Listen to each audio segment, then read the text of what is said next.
प्रिय दर्शकों, नमस्कार। एक बार फिर से उपस्थित हूँ आप सबके सामने। आज के इस महत्वपूर्ण कार्यक्रम में मैं आपका ध्यान सबसे पहले इस बात की तरफ लेके आऊँगा कि जन्म कुंडली के धन भाव से किसी भी अवस्था में अगर शुक्र देव का संबंध बन जाता है तो जातक को कितना लाभ देने वाले हो जाते हैं बिना समय का नुकसान किए। आप जैसे कि प्रस्तुत कुंडली जो देख रहे हैं, आप इसको बाकी चीज़ें मत देखिए, सिर्फ इतना देख लीजिए कि जन्म कुंडली के धन भाव में जहां 8 नंबर लिखा हुआ है वहां शुक्र वृश्चिक राशि में केतु के साथ बैठे हैं। अगर ऐसी स्थिति हो जाए कि जन्म कुंडली के 8 अंक को भी हटा देते हैं और सिर्फ धन भाव यानी कि द्वितीय भाव जहां धन का विचार किया जाता है, अगर धन भाव से शुक्र देव का संबंध मात्र बन जाए, मतलब या तो बैठ जाएं या तो उस भाव के अधिपति के साथ वो कहीं बैठे हों। अगर मान लीजिए धन भाव में 8 नंबर की राशि बनी, मंगल के साथ ही शुक्र बैठ जाते तो ये अवस्था, और अगर उस शुक्र के ऊपर किसी एक पापक ग्रह की दृष्टि पड़ जाती है तो उसका भी फल बताऊंगा। पर फिलहाल ये बता देते हैं कि जन्म कुंडली के धन भाव में शुक्र देव का बैठना अथाह संपत्ति का मालिक बनाता है। आप बहुत छोटी अवस्था में एक से अधिक जमीन और जायदाद तुरंत खरीदने वाले हो जाते हैं। हर वर्ष आपकी रजिस्ट्री आपके नाम पे होती है। ऐसे शुक्रदेव व्यक्ति के जीवन में कई तरीके से लाभ देने वाले भी हो जाते हैं। यहाँ एक पक्ष और भी कहता है कि किसी भी अवस्था में धन भाव के शुक्रदेव व्यक्ति को सुंदर बुद्धि का, सुंदर आचरण का, श्रेष्ठ मति के लोगों से मैत्री करने वाला, राजनीतिज्ञों से लाभ प्राप्त करने वाला और समाज में प्रतिष्ठा प्राप्त करने वाला भी बना देते हैं। इसको और भी गंभीरता से अगर मैं समझाऊं तो किसी भी अवस्था में अगर जन्म कुंडली के धन भाव में स्थिर राशि का निर्माण होता हो, यानी कि 2, 5, 8 और 11, तो व्यक्ति बहुत सारी संपत्ति स्थिरता को प्राप्त करने के लिए छोड़ जाता है, मतलब उसके पीछे संपत्ति रहती है। अगर चर प्रकृति की राशि में शुक्रदेव धन भाव में बैठे हैं, अर्थात 1, 4, 7 और 10, तो व्यक्ति घूम करके धन कमा लेता है और निवेश करने की बुद्धि रखने वाला होता है। वो धन को एक जगह इकट्ठा नहीं करना चाहता, वो धन को घुमाते रहता है और उससे वो ब्याज से ही मूलधन से भी ज़्यादा धन कमा लेता है। इसके अतिरिक्त जब जन्म कुंडली के धन भाव में द्विस्वाभाविक राशि में यानी कि 3, 6, 9 और 12 अंक अगर लिखा हो और शुक्रदेव वहीं बैठे हों तो व्यक्ति बोलकर धन कमाने वाला, जैसे वकील, जज, प्रधानाध्यापक बन जाए, अध्यापक, उसके बाद कंप्यूटर सेक्टर में बैठकर काम करने वाला और एक जगह पे एकांत में बैठ करके अपनी बुद्धि के बल का खाता है। ये तो राशियों की बात हो गई।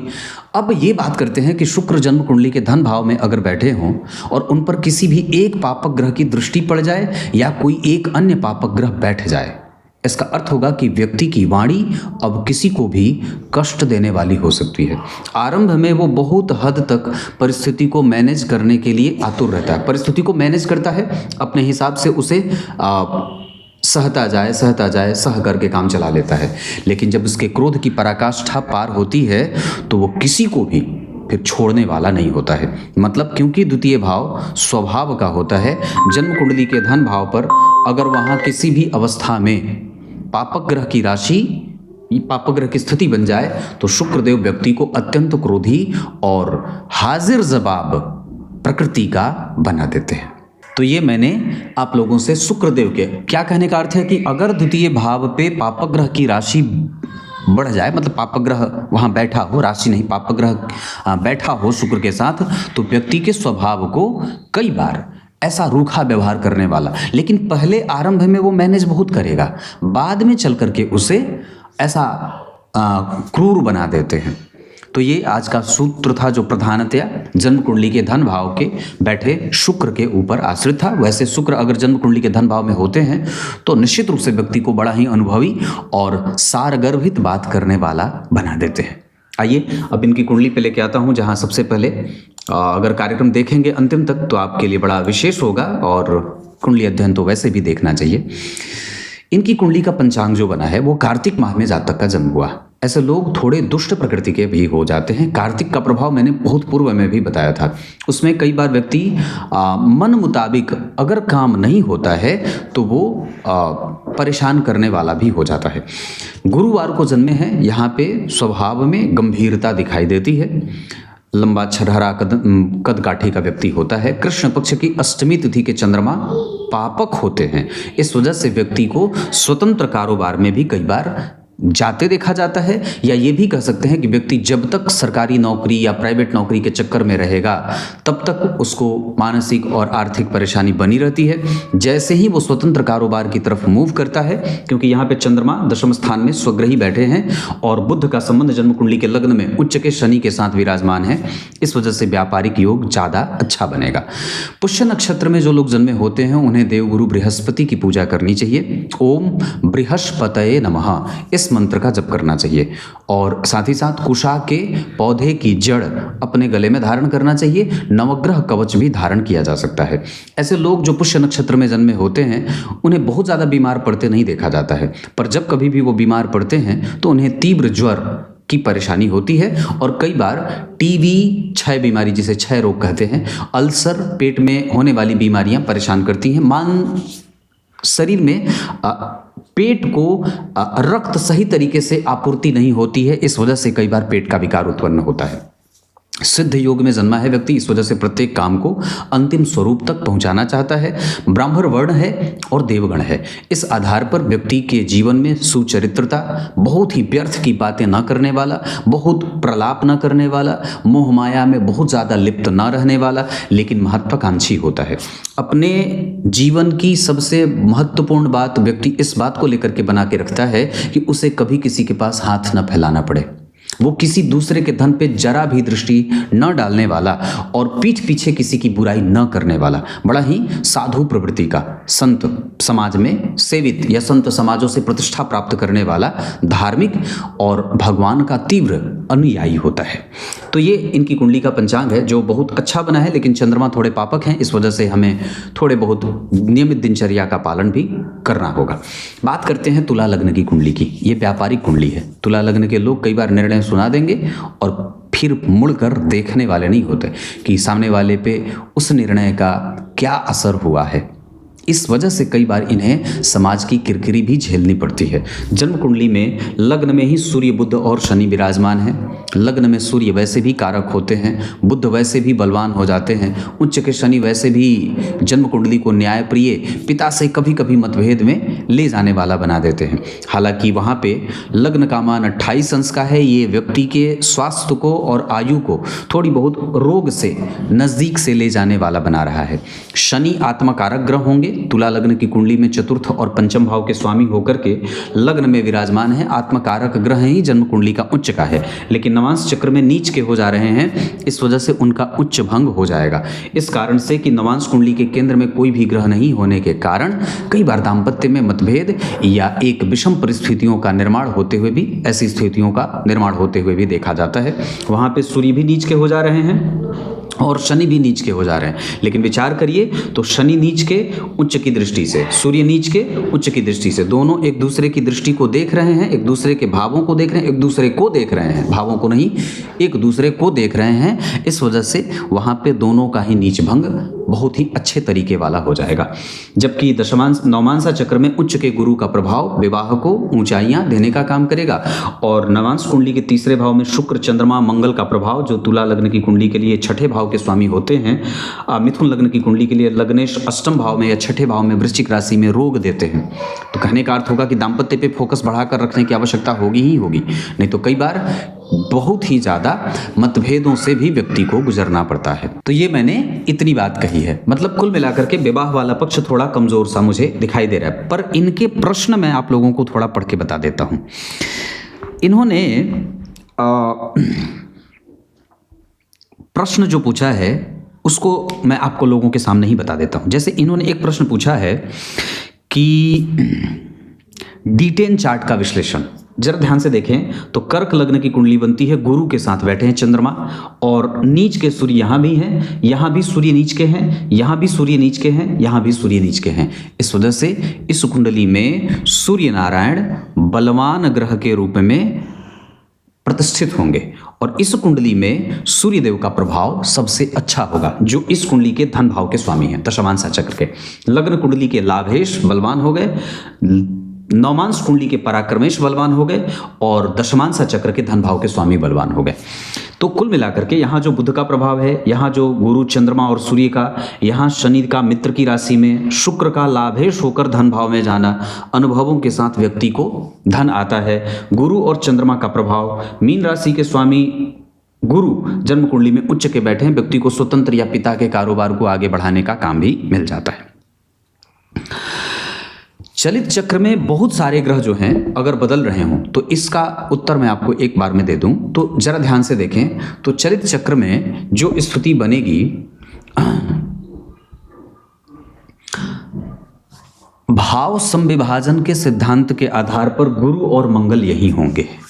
लग्न में शनि, शुक्र और केतु धन भाव में, लग्न में आ रहे हैं, जबकि सूर्य जो है वो 12वें भाव की यात्रा करें। इस वजह से सूर्य के 12वें भाव की यात्रा जो होगी वो व्यक्ति को ऋणी बना सकती है, या कई बार नेत्र से संबंधित समस्या चलित चक्र के आधार पर दिखाई दे रही है। चंद्रमा 9वें भाव की यात्रा कर रहे हैं, जिसका अर्थ होगा कि व्यक्ति धार्मिक होगा। और दूसरा, राहु जब जन्म कुंडली के 7वें भाव की यात्रा करेंगे, इसका अर्थ होगा कि दाम्पत्य में यहाँ पे मतभेद, जैसे कि मैंने पूर्व में कहा था, वो दिखाई दे रही है। उसके बाद अगर आप विचार करें तो चलित चक्र के ऊपर एक प्रश्न आपने पूछा है, तुला लग्न में मंगल और गुरु मारक होते हैं। पहले इस बात को सिद्ध कर लेते हैं या देख लेते हैं कि तुला लग्न की कुंडली में मारक होते हैं, पर सामान्यतया क्या वो आपकी कुंडली के लिए भी मारक बन रहे हैं? तो इस प्रश्न का उत्तर देते हैं। तो जन्म कुंडली के गुरु तुला लग्न की कुंडली के लिए 7वें भाव के स्वामी के साथ तीसरे भाव में शनि से दृष्ट हैं, इस वजह से तीसरे भाव में मारक होंगे। यानी कि इस कुंडली में मंगल और गुरु दोनों मारक होंगे। तीसरा भाव मारक होता है, दूसरा और 7वां। तीसरा भाव तो इन दोनों भावों से भी मारक होता है, इस वजह से गुरु, मंगल और शनि की दृष्टि के कारण, और तुला लग्न की कुंडली के लिए सबसे खराब ग्रह मंगल ही बनते हैं। उनके साथ जन्म कुंडली के रोगेश की स्थिति होने के कारण यहाँ निश्चित रूप से मारक होंगे। अर्थात जब कभी भी इन ग्रहों की दशा चलेगी, गुरु मंगल, और उसमें जब कभी भी शनि का अंतर आएगा तो ये इनका मारक बल और भी बढ़ जाएगा। हालांकि शनि इस कुंडली में मारक नहीं होंगे, पर उनकी दृष्टि गुरु और मंगल के मारक प्रभावों की वृद्धि करने वाली होगी। रिजल्ट अच्छा लगभग नहीं मिलेगा। हाँ, इसका एक अच्छा परिणाम यह होगा कि व्यक्ति का कम्युनिकेशन अच्छा होता है, उसकी धार्मिकता जीवन में बनी रहती है। एक प्रश्न आपने ये पूछा है, बदनामी का योग है क्या? ऐसी बात इस कुंडली में बिल्कुल भी नहीं है। बदनामी का योग पूर्व आयु में है, मतलब बचपन की अवस्था में ही बदनामी का योग एक लगा है, लेकिन अब वो भी खत्म हो गया है, अब ऐसी कोई बात नहीं है। लेकिन दाम्पत्य में आपकी पत्नी, चूंकि 7वें भाव पे राहु की यात्रा हो रही है, इस वजह से आपके संपर्क में महिलाओं के होने के कारण आपकी पत्नी आपके ऊपर संदेह करेंगी, जिसके कारण कई बार विवाह में मतभेद बढ़ेगा। एक प्रश्न आपने ये पूछा है, पॉलिटिकल एक्टिव होके बड़ा नाम होने का योग है, अगर है तो कब? पॉलिटिकली ये कुंडली निश्चित रूप से करेक्ट है, गुरु की दशा में, चंद्रमा की दशा में, इसके साथ शनि की दशा में। जब कभी भी ये ग्रह एक्टिव होते हो, जैसे 2039 में, उसके बाद आपकी कुंडली में 2036 में, एक 2029 के अगस्त में, ये जो दशाएं चलेंगी ये आपको पॉलिटिकली एक्टिव करने वाली दशा होगी। क्योंकि चंद्रमा, गुरु, चंद्रमा, शनि आदि ग्रह या जन्म कुंडली में शुक्र देव का प्रभाव कमजोर नहीं है, इस वजह से निश्चित रूप से व्यक्ति राजनीति के क्षेत्र में सफल हो सकता है। एक प्रश्न आपने ये भी पूछा है कि बच्चों का करियर कैसा रहेगा? आपकी कुंडली के आधार पर और सप्तमांसा चक्र के विश्लेषण के आधार पर मैं ये बात कह सकता हूं कि आपकी कुंडली में संतान का पक्ष 100% अच्छा है। हाँ, थोड़े बोड़े मतभेद तो सभी बच्चे और माता पिता में रहते हैं, पर यहाँ पे वैसी कोई गहरी बात नजर नहीं आ रही है। इस कुंडली में बुढ़ापा थोड़ा कष्ट में हो सकता है, और सूर्य की दशा में बुढ़ापे में कष्ट होगी। उसके बाद चंद्रमा की दशा में भी थोड़ा बहुत बुढ़ापे में कष्ट हो सकता है। मानसिक तनाव या व्यक्ति अकेलेपन का शिकार होता है। इस अवस्था से बचने के लिए भगवान नाम स्मरण, राम रक्षा स्तोत्र, विष्णु सहस्त्र नाम का पाठ और सुंदरकांड का पाठ आपकी बड़ी मदद कर सकता है। उसके बाद आपने पूछा है कुंडली में अच्छे योग कौन से हैं और बुरा। अच्छे योग इस कुंडली में सबसे अच्छी बात जो मैंने बताई कि लाभेश जो लग्न कुंडली के सूर्य होते हैं, शनि सूर्य बुध का लग्न में बैठना, दशम स्थान में चंद्रमा का बैठना, उसके बाद जन्म कुंडली में लग्नेश का धन भाव में बैठना, भाग्य भाव के स्वामी का लग्न में बैठना, पंचम भाव के स्वामी का लग्न में बैठना, चतुर्थ भाव के स्वामी का लग्न में बैठना, सप्तम भाव के अधिपति का और जन्म कुंडली के छठवें भाव के स्वामी का एक साथ आना। हालांकि अपने भाव से गुरु और मंगल का प्रभाव ये भी कोई खराब नहीं है, लेकिन थोड़े लाभ तो थोड़े नुकसान है। नवांश चक्र में कुंडली का कमजोर पक्ष केंद्र के खाली होने से प्रकट हो रहा है, जबकि दशमांश चक्र में बलवान गुरु चंद्रमा, बलवान सूर्य और शुक्र का प्रभाव, साथ ही साथ यहाँ पे शनि मंगल का प्रभाव जो है वो कभी कभी गड़बड़ करेगा, लेकिन वक्त बे वक्त आपको शनि और मंगल की दशा देर सवेर सफलता भी दे जाएगी। तो कुल मिलाकर के अच्छाई कुंडली में बहुत सारी है, बुराइयां थोड़ी कम है। आपकी कुंडली में जो सबसे अच्छा अवसर मिलेगा वो 2029 के अगस्त से मिलेगा। इस कुंडली का सबसे सुनहरा समय जिसे आप कह सकते हैं वो सूर्य की दशा रह सकती है, जिसमें मानसिक तनाव, इरिटेशन थोड़ा बहुत बुढ़ापे में होगा अवस्था के हिसाब से, लेकिन वैसे ये सूर्य आपको देने वाले भी ग्रह बनेंगे।